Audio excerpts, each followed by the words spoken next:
ఈ నెల 3వ తారీఖు నాడు జరిగినటువంటి ఎన్నికల కౌంటింగ్ నుండి మొదలుకుంటే నేటి వరకు కూడా గౌరవ ముఖ్యమంత్రి రేవంత్ రెడ్డి గారి ఆదేశాల మేరకు అచ్చంపేటకు సంబంధించినటువంటి కాంగ్రెస్ పార్టీ నాయకులు కార్యకర్తలు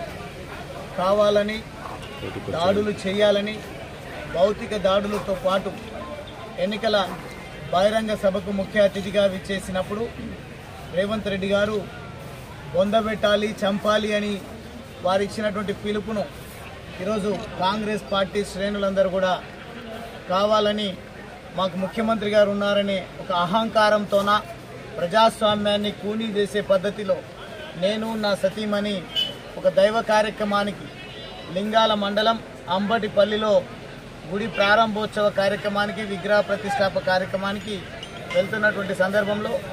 అక్రమంగా మమ్మల్ని నన్ను నాతో పాటు నా సతీమణిని అదేవిధంగా కల్వకుర్తి మున్సిపల్ చైర్మన్ సత్యం గారిని అదేవిధంగా మా పార్టీ నాయకులను అందరినీ కూడా ఈరోజు ఇక్కడ అక్రమంగా అరెస్ట్ చేసి నిర్బంధించి పోలీస్ మరీ ముఖ్యంగా కాంగ్రెస్ పార్టీ గూండాలను రౌడీలను కట్టడి చేయలేక మేము నియంత్రించలేము స్వయంగా అచ్చంపేట శాసనసభ్యుడే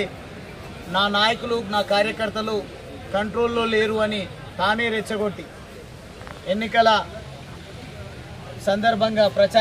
ప్రచారాన్ని ముగించుకొని అచ్చంపేట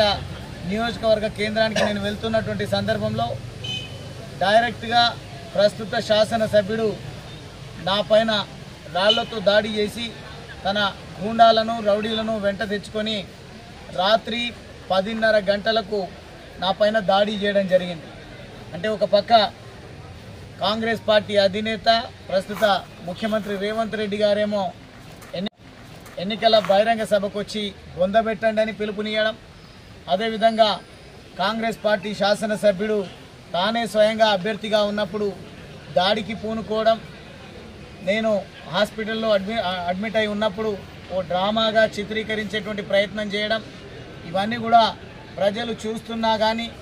నిమ్మకు నీరెత్తినట్టుగా ఏమి పట్టనట్టుగా ఈరోజు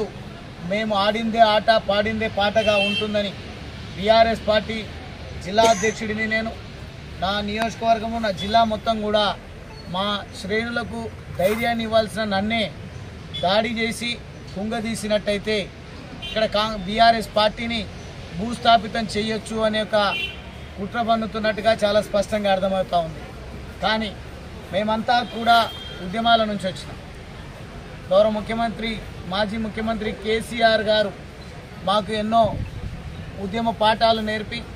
అసాధ్యమైనటువంటి తెలంగాణ రాష్ట్ర కళను సుసాధ్యం చేయడంలో మేము భాగస్వాములు అయ్యే విధంగా మాకు అన్ని విషయాల పట్ల అవగాహన పెంచి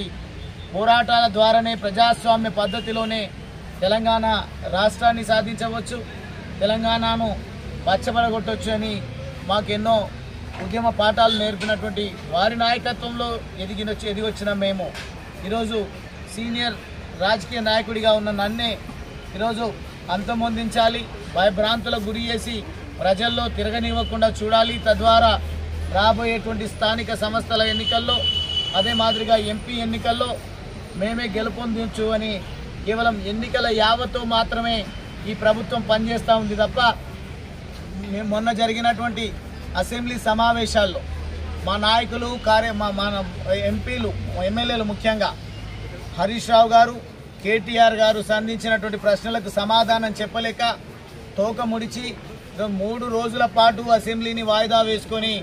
ఏ కారణం లేకుండా గతంలో మేము అధికారంలో ఉన్నప్పుడు శనివారము ఆదివారము అర్ధరాత్రి అనే ఏ విషయాలను లెక్కబెట్టకుండా ప్రజల సమస్యలను చర్చించే విషయంలో అద్భుతమైన పద్ధతిలో మేము సభను నిర్వహించుకోవడం జరిగింది.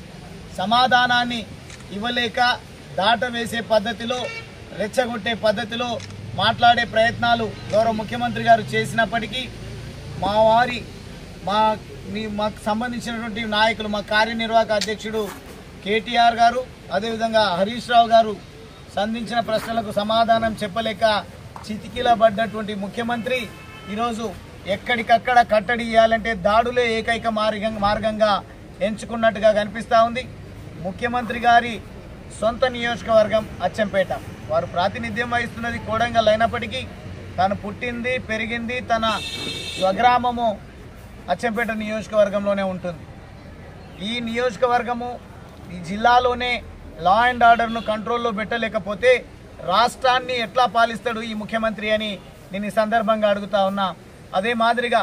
బీఆర్ఎస్ పార్టీ నాయకులకు కార్యకర్తలకు అభిమానులకు నేను చేతులు జోడించి కోరుతా ఉన్నా, దయచేసి మనము గాంధేయ మార్గంలో చేసినటువంటి పోరాటాన్ని మళ్ళీ పునరావృతం చేయాల్సినటువంటి అవసరం ఉంది. ప్రజాస్వామ్య పద్ధతిలోనే ఈ రాచరిక వ్యవస్థను ఎవరైతే పెంచి పోషించాలనే ప్రయత్నం చేస్తూ ఉన్నారో, కులాల పేరిట మతాల పేరిట రాజ్యాన్ని ఏలాలనే ఒక ప్రయత్నం ఏదైతే చేస్తూ ఉన్నారో దీన్ని తీవ్రంగా ఖండించి ప్రజలకు పూర్తి స్థాయిలో ఈ ప్రభుత్వ అసమర్థతను ఎండగడుతూ వారు ఇచ్చినటువంటి హామీలను నెరవేర్చేటువంటి విషయంలో పోరాటాలను ఉధృతం చేద్దాం, దాడులను ఎదుర్కొందాం, చావో రేవో తేల్చుకుందాం. కానీ ప్రజాస్వామ్యాన్ని కూనీ చేస్తామంటే మాత్రం ఎట్టి పరిస్థితుల్లో సహించేది లేదు అని ఈ సందర్భంగా శ్రేణులకు అందరికీ కూడా తెలియపరుస్తూ ప్రజలకు కూడా నేను విజ్ఞప్తి చేస్తా ఉన్నా, దయచేసి ఏదైతే 6 గ్యారంటీలు అబద్ధపు మాటలు చెప్పి అధికారంలోకి వచ్చిండ్రో వారిని నిలదీయడం కోసం బీఆర్ఎస్ పార్టీ చేసేటువంటి పోరాటానికి మీరు సంఘీభావంగా మద్దతుగా ఉండాలని కోరుకుంటూ ఈ అక్రమ అరెస్టుల ద్వారా ఈ దాడుల ద్వారా మమ్మల్ని కుంగదీసే ప్రయత్నం చేస్తే నీరు గారిపోతుంది మా పోరాట స్ఫూర్తి అని అనుకుంటున్నారేమో, కానీ పోరాటితే పోయేదేమి.